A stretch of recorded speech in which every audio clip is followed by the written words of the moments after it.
Gemini rising. How you doing, Gemini? This is your reading for the Sagittarius new moon that's happening on the 1st of December 2024. I'm going to be pulling some cards and breaking down the astrology. I work with the rising signs, so for those of you who don't have Gemini rising, as in you don't have Gemini in the first house in your natal chart, just look to where it does fall, what house it falls in your chart. Look to the themes of that house, and you want to apply those themes as well as all the other meaning you've got going on in Gemini, sun, moon, whatever's going on. You want to apply all of that to the messages that come through in this reading, because it will be as if that Gemini energy, wherever it falls in your chart, has now energetically moved to the first house, but with all of the meaning of your natal chart. Hello and welcome. My name's Chloe. I work with card divination, astrology, and I channel multi-dimensional energies through my body. I just cut the deck 3 times. Got the 2 of Pentacles, the 8 of Swords in reverse, and then the 9 of Pentacles. So like a transition from the juggling, the survival act, a releasing of limiting beliefs in order to get you into an alignment of self. Right,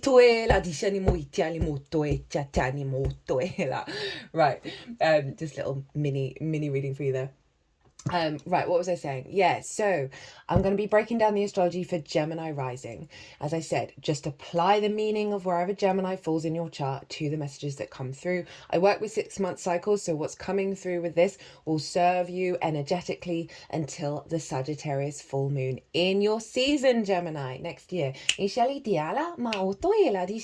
that was it. I was saying hello. My name's Chloe. I work with card divination, astrology, and I channel multi-dimensional energies through my body. You heard some vocal light language. You'll see my hands moving around a lot.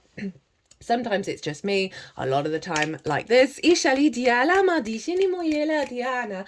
energies that I channel. All of this brings in healing, attunement, and activation codes to the messages that come through in these readings. As always, take what resonates, leave what doesn't. So let us begin. Let us get on with the reading. As I said, breaking down the astrology for the rising sign. As I do so, I'm going to be shuffling some tarot. There's going to be 3 main piles on this bit of selenite. And the first pile is, what's the intention of this new moon, right? So that's going to unfold over the next 6 months. What's the root intention of what this new moon is activating for you? Pile 2 is, what's the challenge, right? Because it's always best to work with both sides of the same coin. And a lot of the deep work that we do on our soul's journey is looking at those challenges and figuring out a new way of engaging with them. Also, the 2 ruling planets are retrograde, so there's been some hardcore messages coming through in all of the readings so far. We'll see if yours is the same because of the retrograde, because it is a sense of reflection over old habits, over old paradigms. So pile 2 is the challenge and how to work with it. So it's 1 card is the challenge and then 2 cards of how to work with it. Pile 3 is how to amplify the intention, right? What to focus on, right? What kind of frequency do we want to bring to the table while dealing with everything else that's going on in the world that's then going to facilitate the activation that's coming through for you, my lovely Geminis. I'm also going to be pulling a couple of cards for the Mercury retrograde, which is happening in the sign of Sagittarius. And so this happened, went retrograde on the 26th of November. You might want to think, well, who contacted you? What messages were coming through? What realizations may have happened? Because it just sort of lets you know about the unfolding of the retrograde. I'm going to be pulling, and funnily enough, Mercury goes direct on the day of your full moon, Gemini. So the full moon in Gemini, it'll still be retrograde at the exact moment of the full moon, but 12 hours later from that exact moment, it's going to go direct. So this Mercury retrograde in Sagittarius is very much linked into this lunation cycle. So I'm going to be pulling the intention of the Mercury retrograde, the challenge, and how to work with it. And then I'll always go with the cards at the bottom of the deck as well. So that's what's going on. So let's get into the astrology. Gemini rising. Where is this happening for you? Well, it's opposite your sign, Gemini. The Sagittarius energy is over in the 7th house And this is the house of the other. Itoela dishana. I ania. Otoela. Dishanima. Otoe shana. Diala. Duenemo itinimo. Tufala dienima. Dianimo toe chanum. Otum atinima. The house of the other. Opposite the house of the self, which is the rising sign, right? How you embody yourself. And the house of the other is important people in your life, important relationships in your life, right? This level of commitment, this level of one-on-one, this intimacy energy. And this can be business partners, clients, intimate friends, source. It can also, it's very much linked into long-term committed romantic relationships, because the 7th house is about contracts. And obviously marriage is a contract. When we engage with people with a level of commitment, there's a kind of both parties coming together saying they're going to do a thing and do the thing, right? And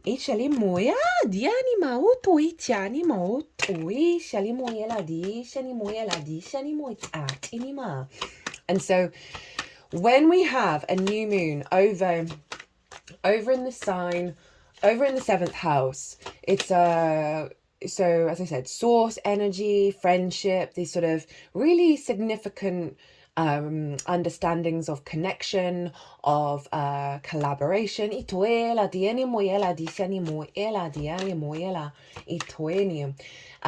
the 7th house can act as a vehicle, as a mirror, to help you understand yourself, understand how you show up for others, how others show up for you, how do you define yourself by the other, how does all of those interactions work together.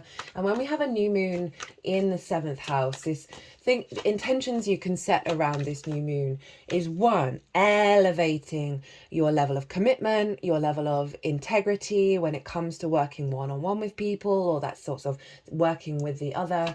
If you want to call in or elevate a relationship dynamic that has more commitment, this can be a great intention to set, or calling in more more relationships that are in alignment with where you're at when it comes to the other, as well as, you know, we can often ask with a new moon, show me what wounds I have, show me what entanglement of energy that I have within me that I can then work with and untangle over the next 6 months when it comes to how you interact with the other. Often we can prioritize the other, or prioritize the self in a way that means that we're not co-creating, or the way that we're diminishing ourselves, right? It can come up in many different forms. And so when we have a new moon here, we can really just activate a new level of understanding of how we want to show up. This could be in terms of business, wanting more clients. The energies have been very, very chatty with all of this, which is not surprising. Lots of fire energy going on with this moon. And Mercury's involved as well. Anna. And so there's what was I saying? Oh yeah, new clients, right? So if you're seeking a new cycle of abundance when it comes to interacting with people on a one-to-one level in terms of the business, this can be in elevating your friendships, elevating your connection to source and your flow with that, as well as highlighting, okay, well, where do I diminish myself, or where do I diminish the other, and how can I get into balance, right? So this moon is activating a grand fire trine, because it is trine Mars over in the sign of Leo and the North Node in Aries. So all the fire signs are being activated. This is a lovely combination of instinct, right? Fire is instinctive.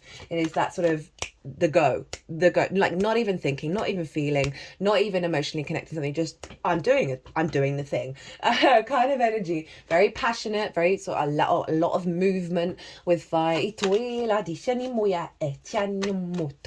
all of that's being activated. And that's after a long couple of months of grand water trines, where our emotional body was doing some deep healing.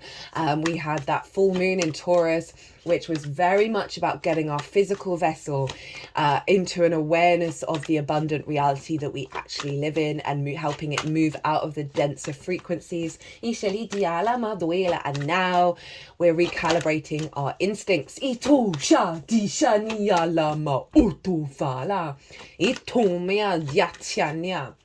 So Leo, where's Leo for you? Where is Mars? Mars is going to retrograde soon. It's going to go back into Cancer and then be in Leo. We've got a lot of that energy floating around.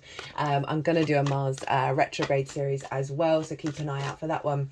But Mars at the moment is in your 3rd house of your day-to-day, right? It's the local community. It's the little things, the washing up, right? The things we do on a regular basis, right? They're just sort of the humdrum life of it all, right? I love the 3rd house because what we really want to do is try and find a deep resonance and meaning and joy in those little things that are just like the jobs that we've got to do, that we've got to tick off. And really finding a lot more joy in those things. And the more that we do that in the little things, the more it resonates into the big things. And so Mars is there. It's your, as I said, it's your local community. It's the things you do on a day-to-day basis. It's your environmental frequency. That's the Leo energy. And so it's the lens in which you communicate through. The 3rd house is very much about communication. It's also about short distance trips. Mars is there. And so you're just finding yourself, probably got a lot more action going on. Dialioena. Ishani moi titia. Oh, shani moi cha. Oh, that's a powerful pile right there. Ituma. Tin, tin, tin, tin, tin, tin, tin. I clocked all of those ones. Ish, it doesn't always happen. Ituela dishini. I'm so here for it, Gemini. Ishali diala moi cha chanya. So Mars in the 3rd, right? This is, you've got a lot of more drive and motivation to go about and do the damn thing on the day-to-day basis.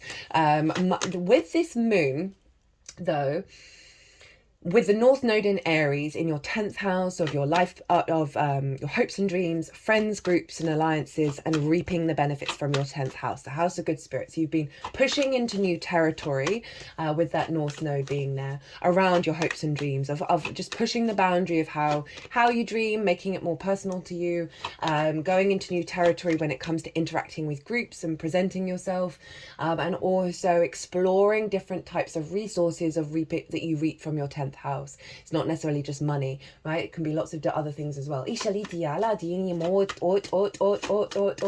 know, expanding into new territory in the house of good spirits can feel very disorientating. It's a positive house, but because of everything that's going on in the world, we can get a bit disorientated with the frequency that we're then stepping into, because it seems so counterintuitive to what we perceive as reality. So, Grand Fire Trine with Mars and the North Node, all funneling back into your 7th house. So, what I can see, there's several threads that can come up with this. So for those of you in long-term partnership or business partners or seeking that, it can activate a new cycle of the commitment for you to put into practice on the day-to-day, do the actions that facilitate the hopes and dreams of the union. Now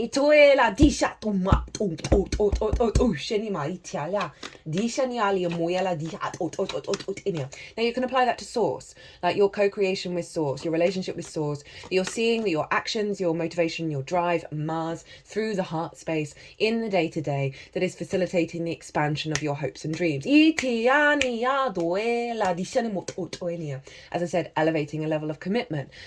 The opposition with the Gemini energy, oppositions in general are ruled by Saturn. And so there's a level of maturity, there's a level of integrity and responsibility there. And sometimes we can shy away from that. And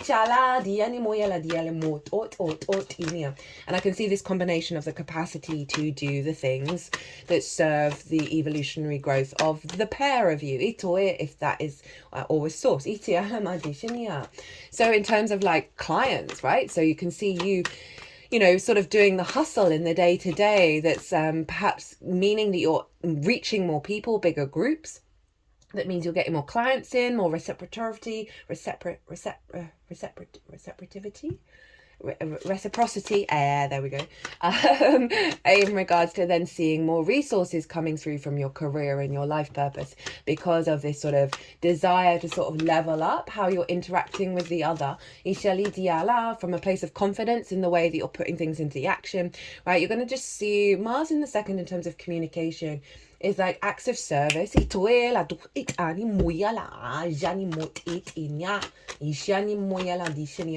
you're communicating through the actions that you do rather than the words that you speak.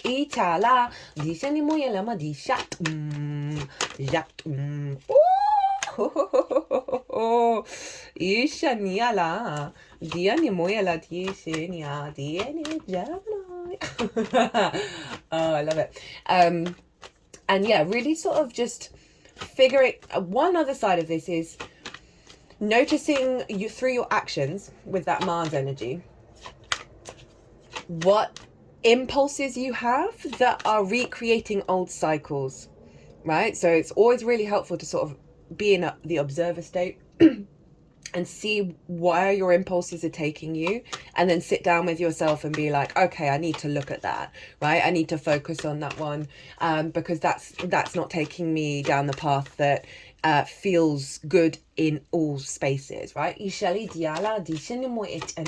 Because I can see, like, the third house can be about school, right? So because it's about learning things for the first time, it is about schools. So like things that have happened in your early years at school, like school can be pretty brutal, and it's like in the unconscious responses of like of how you show up, right? And how what you're drawn to in the other that may have diminished and restricted the way that you dream and the way that you hope and the way that you communicate, right? In through your actions.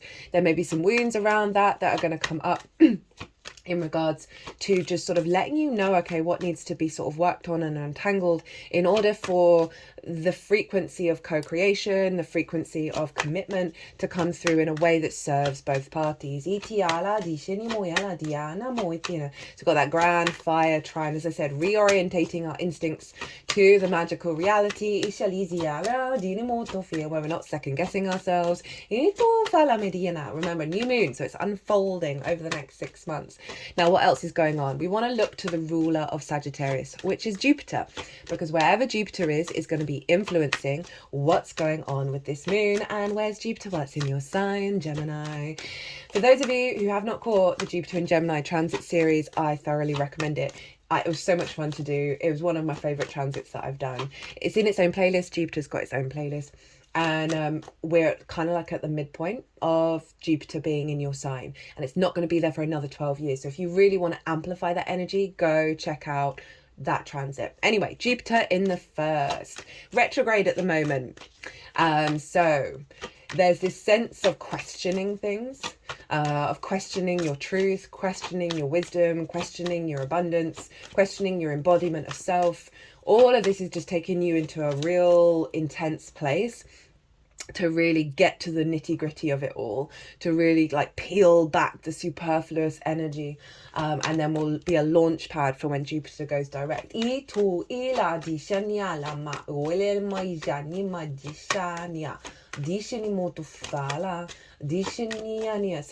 there's a real sense, like, first house is the embodiment of self. It's like your navigator through the lens in which you navigate through the world is Gemini. And so there's this sense of embodiment, and we've got Mars involved, and we've got Jupiter retrograde of like just observing the way that you move through the world and allowing yourself space with love and kindness and compassion and objectivity of where these mechanisms come from, of why these may be happening, because it's going to serve you. It's going to really bring in a deeper level of your inner wisdom by utilizing the retrograde.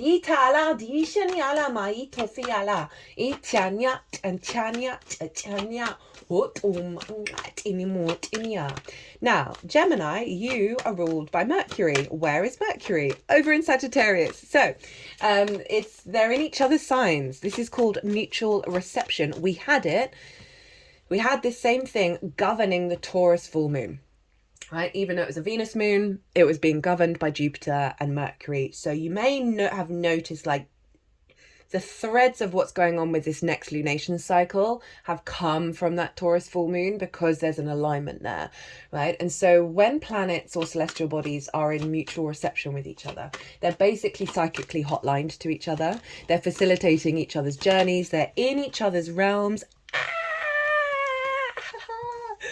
Oh, I'm here for it. Oh, I'm here for this, Gemini. And they're very kind of working together. They're in cahoots with one another while also doing their own individual thing. But you may notice like a flip-flop between the self and the other of what these two are trying to get to. And they're just helping each other out. But they're both retrograde. which is why a lot of hardcore messages have been coming in with the readings, because it is calling us to look into certain things that we may struggle with, right? And in order to clear the space and really launch pad off. So Mercury is retrograde over in the sign of Sagittarius. This is reflecting back on how you perceive your interaction with the other, how you perceive the other, and the back and forth between, because obviously Mercury rules your sign, so it's always influencing you along with Virgo, wherever it is. So there's a real sense of bringing in a quality of reorganization around how you communicate with the other, how you perceive the other, what information you pick up from the other and how you engage with that. You're going to be going back and forth with that one. You're going to be really sort of realigning to more of your inner truth, because remember, we've still got the South Node in Libra, which is bringing us back to the truth, bringing us back to our inner equilibrium.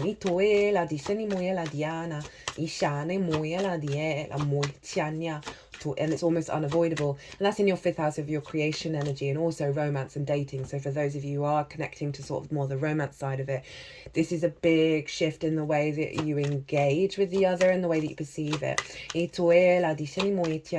can also see a lot of, through meditation, a lot of downloads from source as well, and just find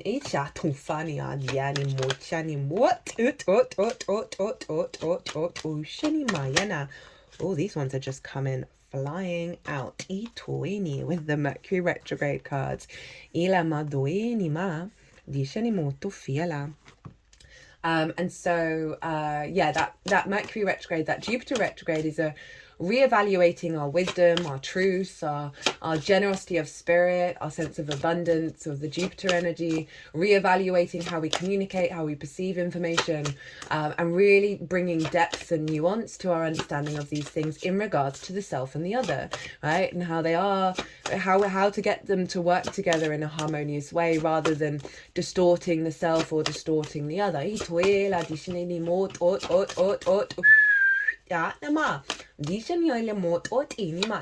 going through some big shifts here, and it's very supportive, but it is going to call you to reflect on things.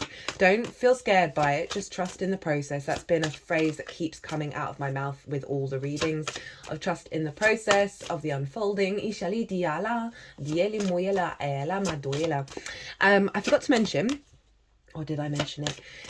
I've done a collective reading. It's always the first reading that goes out, and that's where I've broken down the astrology in way more detail, because there's a lot more going on. This moon and Jupiter are square Saturn. That's a big deal. There's also loads of other stuff. I'm going to touch on one other thing, and then I'm going to get into the tarot. But if you want a deeper understanding, particularly because of this sort of opposition and Jupiter being in your sign, I would really, because this is quite a pivotal moon for you, Gemini, I would recommend it. I did a collective tarot reading as well, and channeled messages came out, and so if you it acts as the baseline for what's showing up here. So Mercury lol. I'm going to try and remember, because there was another card that wanted to come out with this one. I'm just pulling a card from 3 different oracle decks. There's which I won't pull out and I won't read, but I will mention the card because it's very in alignment with what's come through. Mercury at the time of this moon, and so this energy is locked in, is trine Chiron in Aries, and Chiron is all about the deep wound, the wound that seems to never heal, but we find a lot of wisdom within, right? The master teacher, the wounded healer. And so there's a lot of, that's in your hopes and dreams, friends, groups and alliances, reaping your benefits from your 10th house, which is life purpose / career. Career doesn't have to be life purpose, right? For some of you, it is, about being in a committed romantic relationship. That is one of your soul's path. But I don't want to focus so much on that, because not everyone's here for that. I want to focus on your energy. So that Chiron with Mercury of highlighting wounds where you haven't been able to bring your intimate self, your true self, that you would do on a one-to-one level into bigger groups. Of standing in your power. I can see a lot of healthy yet difficult conversations if you are in a union around your hopes and dreams, right? And where do you want to move forward with that? And if there may be some sort of difficulties around not being on the same page, like hashing that out and getting some good results from that, as well as safe with clients, right? If you're not getting the amount of clients you need in to sort of reap the benefits from your 10th house, the wound around that, so you'll be doing some reorientating of your perception around that, of letting go, of sort of surrendering the attachment to that.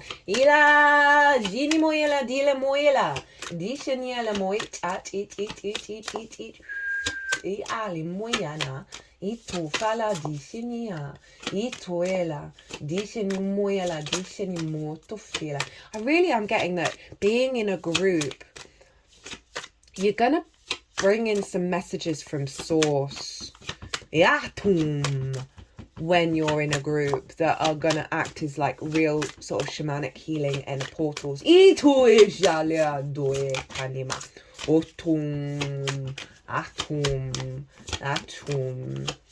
As well as sort of any kind of one-on-one relationships throughout your life, or in all forms, that have limited your hopes and dreams, right? Somebody very near and dear to you could have said, oh, you'll never be able to do that in your early years, and that's kind of locked in. There's stuff around that as well that's going to be broken down and shifted.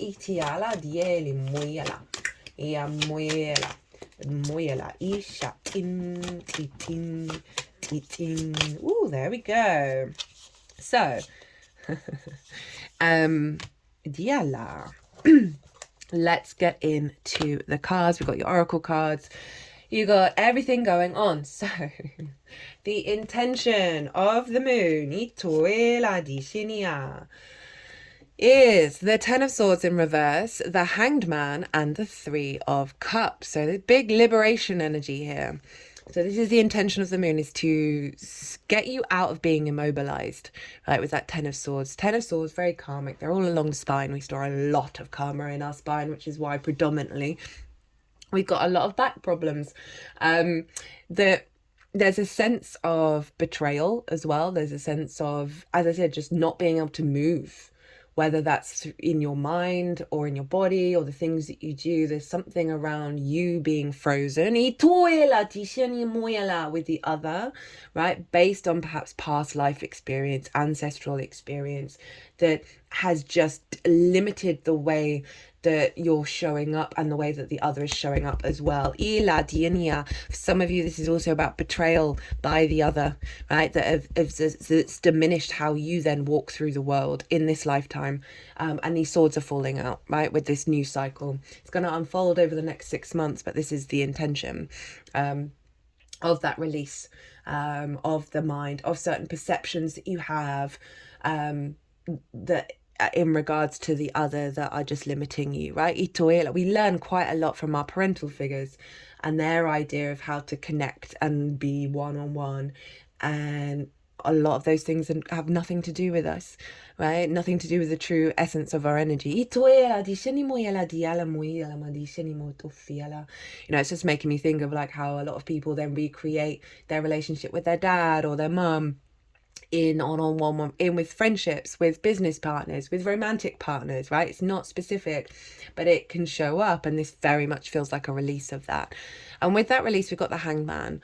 The Hangman is all about a different perspective of it's the only halo in tarot, so there's an element of a shifting of perspective that's going on that is bringing you back into alignment. You know, it's a Neptune card, and Neptune's over in your 10th house of Pisces. It's in Pisces, in your 10th house of your life purpose and your career. So with this liberation, you're getting a download that's more in alignment with your life purpose, that's leading to the Three of Cups, right? This sense of union, of celebration, of feeling good and feeling supported and abundant. It's a beautiful card. The Three of Cups has actually been showing up a fair amount, which I think is very, very cool. So this is the intention, right? Of how does that reflect to the other, of you're just feeling more emotionally abundant and connected, and in harmony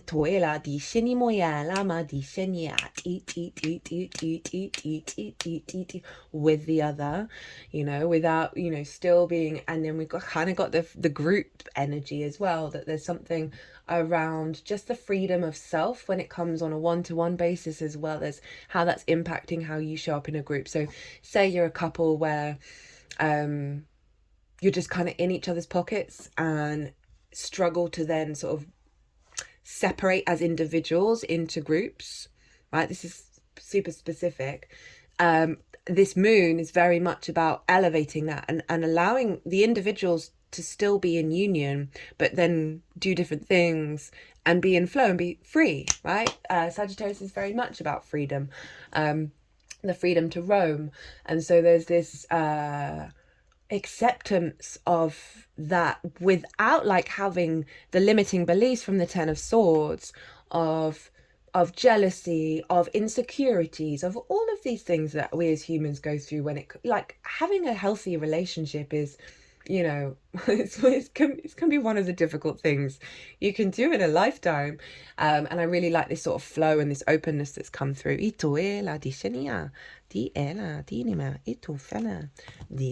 So the challenge and how to work with it. We have the Two of Cups, the Tower, and the Two of Swords. So the Two of Cups is in reverse. So kind of summing up like the blockages that I talked about. This for me, even though it's Venus in Cancer, is a Lilith card. Lilith for me is all about respect, honor, equality, and dignity, right? Honoring the other and wanting to engage with the other with that respect coming back from a place of love. And Lilith is actually involved in the astrology with Vesta over in Libra in your 5th house of your creation energy. So there's a strong frequency around what I'm talking about come up. So this is in reverse, but in the upright, are we focusing? Okay, right, I need to zoom out a little bit. Sorry guys, there we go. These two, they're equal height, right? They're both open to receive and to give. They're honoring each other, they're respecting each other. There's a real sense of dignity here in the Two of Cups, right? And it's also that acknowledgement that when we're vulnerable in this way, and when we're open and when we're honest, we do deep healing. Here's the caduceus, which is a symbol for healing. It's also the Kundalini energy, right? And we've got the feminine, masculine, and spirit all in union with one another, right? That can be internal and external. It's in reverse. So this is the challenge, right, of reflecting on this, of the awareness of this blockage, of the sort of the micro actions that we take, that others take, that are giving signals that this is in force. And a lot of the readings so far have been like, everybody's got to put in the work right now. I don't, you know, I know we all want an easy time, but this is the challenge that's coming up. There may be people in your life that are then mimicking this, that are highlighting the lack of this in the upright in order for you to disentangle yourself from that experience. As in the awareness of, oh, this is an unconscious drive that's coming through, that's just recreating something that I've experienced in the past. This isn't actually to do with me right now. It's showing me what I need to reflect on, what I need to look at, what I need to revisit and make peace with. And remember, Jupiter's over in your 1st house and always with the 7th and the 1st. It is this kind of feedback loop between the other and how you understand yourself. You know, do you let this energy diminish how you show up, right? How you engage with the world? And sometimes the universe comes along and sort of pushes us and say, okay, can you still hold the line? Can you still channel in the way that you channel your love, your connection, your union in the way that you would like to? It's not saying stick around in relationships that are flat out giving you this all the time, right? That's not really what I'm picking up on. You'll know if you're in that space. You'll come to that wise decision through your own experiences. What I'm really feeling is the fact that there's an underlying energy that is has blocked the kind of union with the other that you are capable of engaging in without losing yourself. So we've got the Tower and the Two of Swords coming with this, of like, the Tower is like, hey, I'm going to knock down some nonsense that doesn't serve you anymore. It's going to feel a little weird. It's going to probably potentially seem a little chaotic, a little catastrophizing, but trust and believe that the Tower is doing you a solid, because it's clearing all of this so your foundations can then build, right, beyond this, right? So there may be for some of you, certain dynamics in your life that blow up, that disappear. Trust the process, right? Rather than the abandonment issues or the lack of self-value, all of those things. And they're in everybody. Like, even the most confident people, there's still that energy of like the fear, right? It's quite a thing to witness that we're all currently manifesting out of. So this is sort of like, trust in the ride, trust in the process. There may be some dramatic stuff. This could be internal as well as external. Right? It's often a bit of both. And go within when these things happen. We've got the Two of Swords, and this is the moon in Libra. And this figure has left their homeland. They've traveled across the ocean. They're at a new realm, right? And now they're going inwards and figuring out, well, who was I before? Who am I now? And what do I want to be in this new land? Right? What perspective do I want to hold? Do I want to hold the old perspective that this is always in reverse? Or do I want to work in a new dimension? So it is calling you to reflect, to go inward, to give yourself moments of pause, to kind of clock yourself every time you might be falling in and believing the Tower is like the dramatic Tower of like, oh my God, everything's over, or everything's a disaster. Do you want to fall back into that space, or do you want to find a sense of inner calm and inner balance of that moon in Libra, of really nourishing your inner truth rather than the distortions? And sometimes we just got to pull our socks up and be the adult in the room for ourselves and say to the thought processes in our heads over our reaction, like, this is an illusion. This isn't real. Just all of it is practice. It really is. I say that as someone who had constant intrusive thoughts for most of my life. I still have them, but they don't bother me anymore in the same way. Like, my mind is a absolute, I wanted to say some words that have quite strong negative, like, she's a real trickster, that's for sure. She likes to play. My only water is Scorpio, and Saturn squares my moon and my Mercury. So there's a real sense of pulling it down into the darkness just to sort of test my limits. And I'm here for her because she's got me where I needed to be. Anyway, I'm just sort of referencing that it took practice to get into that space of not catastrophizing, right? Having the Tower card show up can sort of lean us towards that energy of like, oh my God, everything's going to implode. What you really want to do is sort of step in the eye of the storm where it's calm, and let it all undulate around you.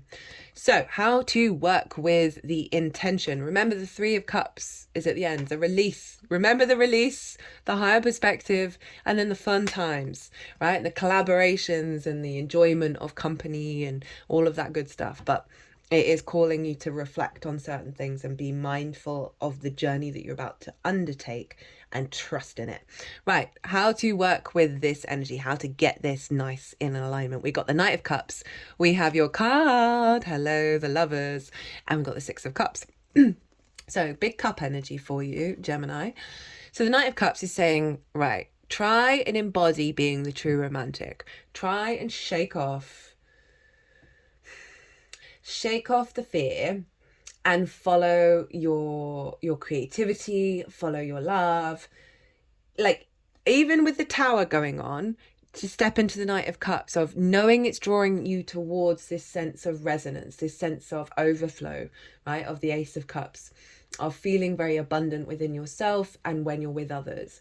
You know, the Knight of Cups is the true romantic. It is looking at life through rose-tinted spectacles and doing it in a way where you're not seeing reality. It's just your perspective, and how you then take action is orientated in a different way, right? Remember that the Hanged Man. It's like, can we find different ways of engaging with these things? And the Knight of Cups is saying, try things out, experiment, and follow.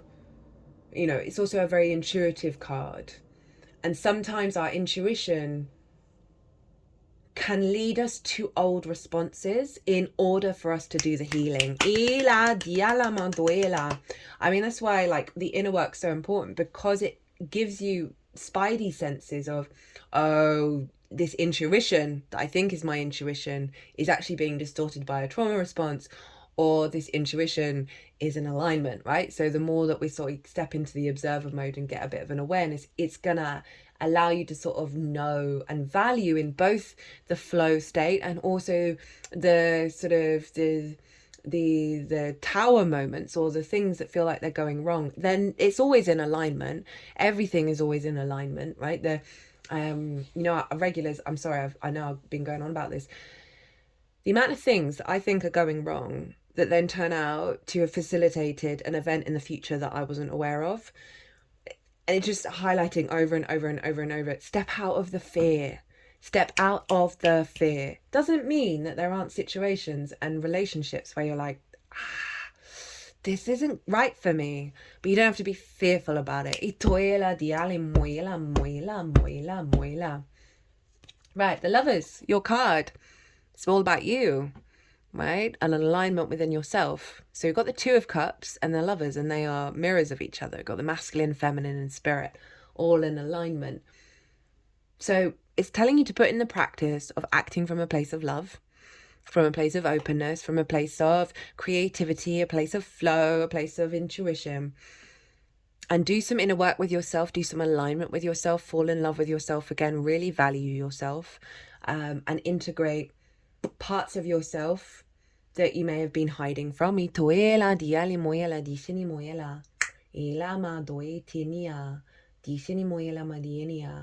Focus on the union, focus on the resonance rather than the separation.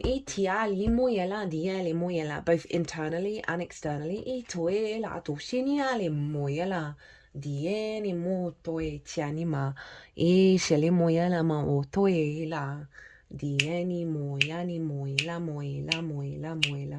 And also operating from this place, because this is also about choices and making the right choices. Operating from this place, I'm just so aware, like, sometimes when we're in our flow, in our love flow, it can be very compulsive, right? It can come from a deep wound. And that's, I think either way, those trajectories and are going to help you understand what is more your flow state, because this is all about you, of like figuring out how do you love rather than how do the people around you when you were growing up love. And love, it doesn't just have to be of the romantic nature, right? This is our love for anything other than ourselves, right? This is definitely feels like a reorientation to your own frequency. And we've got the Six of Cups. So this is about making peace with the past. It's the biggest house in tarot, so there's an element of safety and security, you know, rather than the Five of Cups, where it's grief-stricken of that which was lost. This figure is now like, I can smell the roses. I can see the flowers that have grown from that difficult situation. So it's really sort of like getting you right with the now, getting you right with where you're at. And it's come up a lot, actually, of really making peace that then reorientates your perspective. At the bottom of the deck, we have Mercury in Sagittarius. Hello, the Eight of Wands. So the overall energy, the underlying root energy of all of this is alignment. right? All these ones are headed in the right direction. There's no confusion. There's no separation. There is flow. There is alignment. You just got to go through a bit of a process of going inward and looking at, okay, well, where is the separation? Where isn't there that flow? And doing some work with that. So the intention of this Mercury retrograde is the Hermit, which is Virgo card, the other sign ruled by Mercury. This is in your roots and your foundations, the Virgo energy, right? Your ancestors, both blood and soul lineage, your parental figures. So it's bringing in that whole love languages that we learn. It's the roof over your head and things to you in private. But so that's an energy that the Mercury retrograde is bringing through, that's then shown up in the 7th. But overall, this energy is about you going inward and figuring out your truth, your light, that isn't what other people think, that isn't what your ancestors have conditioned, or the parental figures, or whatever it is that is externalized your frequency. This is all about reorientating back into the strength of yourself, right? This sense of inner wisdom, your inherent nature, and the wisdom behind that. The challenge, King of Cups. I was talking about the eye of the storm. So the King of Cups knows it's in a storm, is in the eye of the storm, is on a stone throne on the ocean floating, and is not bothered. Not bothered about the sea creature behind it, the big waves. Is just cool, calm and collected with its emotional body, understanding the merit of all those emotions without letting it knock them off the perch, without distorting its frequencies, able to create from its emotional body, being very mature in that space. So this is the challenge, right, of getting into this energy that Mercury's bringing through, right, of an elevation of the emotional body when it comes to your interaction and your understanding of self with the other, right? That can bring up big wounds that then dysregulate our emotional body. And, you know, this figure is very calm in the storm. It's in the eye of the storm. And you got the Tower card. And so it's kind of reflecting on, like, the challenge is to get into this space when you might just lean into catastrophizing. Because remember, this is where you're getting to, is a real strong foundation of self. Right.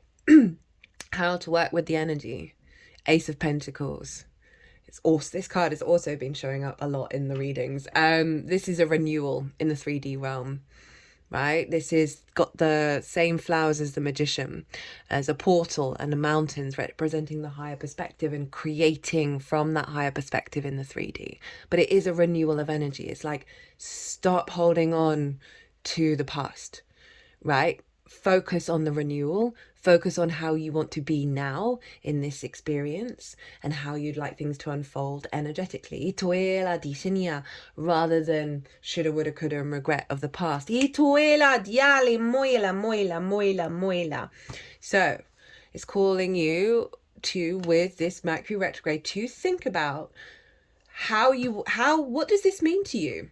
What does this mean to you? And how would you bring that energy in when you potentially are going to be working with some frequencies that look like they're repeating the past, but they are just helping get this into alignment. At the bottom of the deck, we have the Page of Wands. Pages are very useful. They are not jaded. They want to talk to everyone. They want to learn everything. This is a fire energy, also been showing up a lot.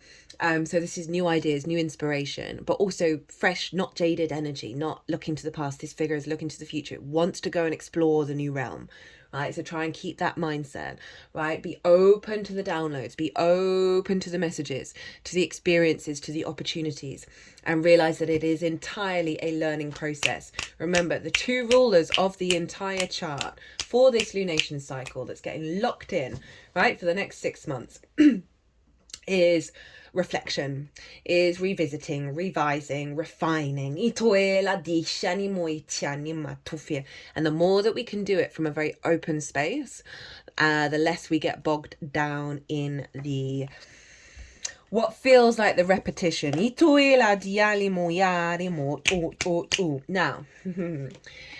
this is the first oracle card that I bought. This is from the Shaman's Dream Oracle, and it's the Sky Bridge, possibility for union. This showed up in the Jupiter in Gemini collective reading, which is why I laughed.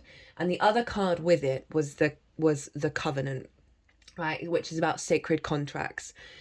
And if you show up in a relationship with things hidden in the shadows, they get loud.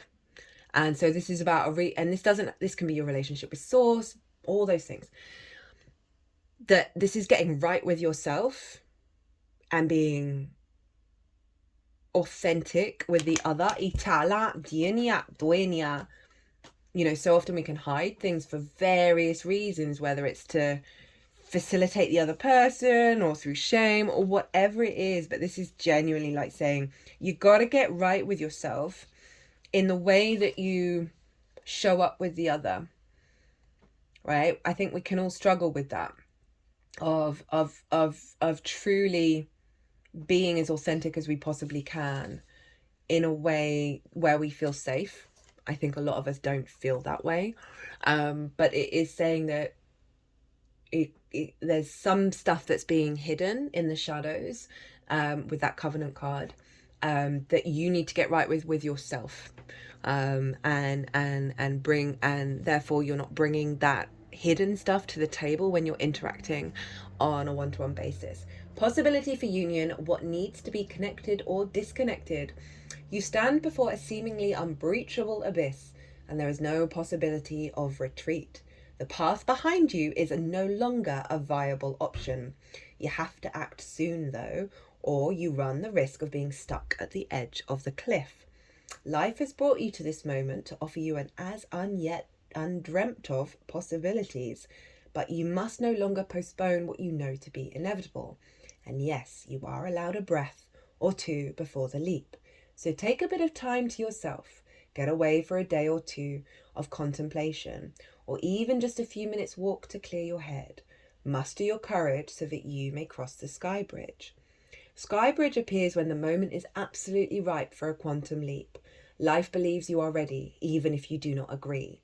Remember not to confuse your true state of readiness with your plans and preparation. Respond with a determined yes, and let the universe take care of the details.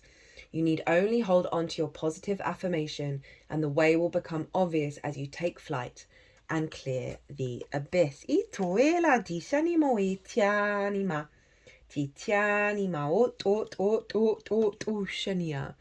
And then we have this is from the Four Agreements Oracle. It's a very mercurial deck. The book that it's based on was written by a Virgo sun, and it was given to me. This oracle deck was given to me by a Gemini rising. Don't take anything personally. Everyone lives in their own dream. All people live in their own dream. In their own mind, they are in a completely different world from the one we live in, right? So this is very much about any sort of frustrations and pains with the other, and an acknowledgement that you also live in your own dream, that we are all floating around, and like not to, as it says, not to take anything personally, that there may be a lot of wounds that are based off of an assumption that we've made, where we've taken the actions of the other and made it personal. And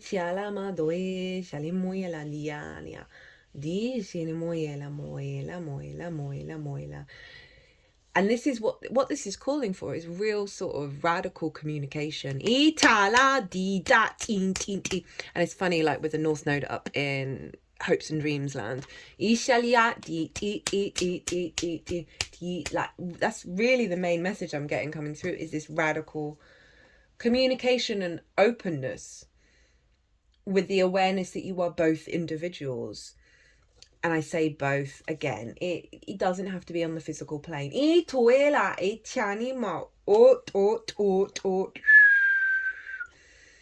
And there's just this feeling of like not fully being the self, yourself with the other. As I said, difficult for all of us. I know I'm doing my best in certain dynamics to really be that person.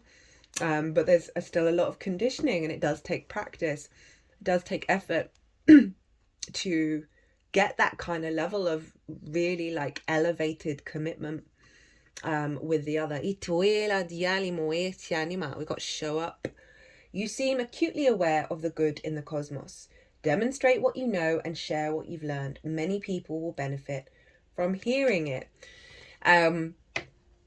So that's tying in with that Knight of Cups and the releasing from the old paradigm. That it's a process of awareness of the shadow that is activating a level of you seeing the good and reorientating with a deep level of love and compassion of self with the other, and bringing your good self to the table, showing up, showing that self.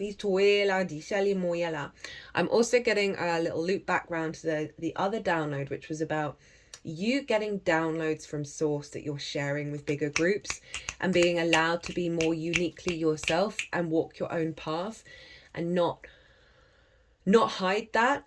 That was one of the major things that showed up in the collective reading. And now we're coming more comfortable in the awareness of the side quests and how they're not side quests, they are the main event, as everything is the main event. That we're heading, and this stems from the Taurus moon and everything that we've been working on, of really allowing ourselves to be present and not diminished by the social expectations. And so therefore being more comfortable in your own skin. Show up, Gemini. I'm here for this. I love this reading. Remember, alignment, play, fun, higher perspective. Gonna go pull some structures down to fall back in love with the self and the other combined. I'm feeling really rooted down in your power. Right, Gemini, I'm going to leave it there. I hope you enjoyed this reading. I hope it resonated. If it did, it would bring me a great deal of joy if you hit that like button. If you want a personal reading, my details are everywhere. You can book through my website or email me directly. You can pay PayPal that way. Other than that, Gemini, have a good one. Be good to yourselves. Be good to those around you. Safe travels and be well until we meet again.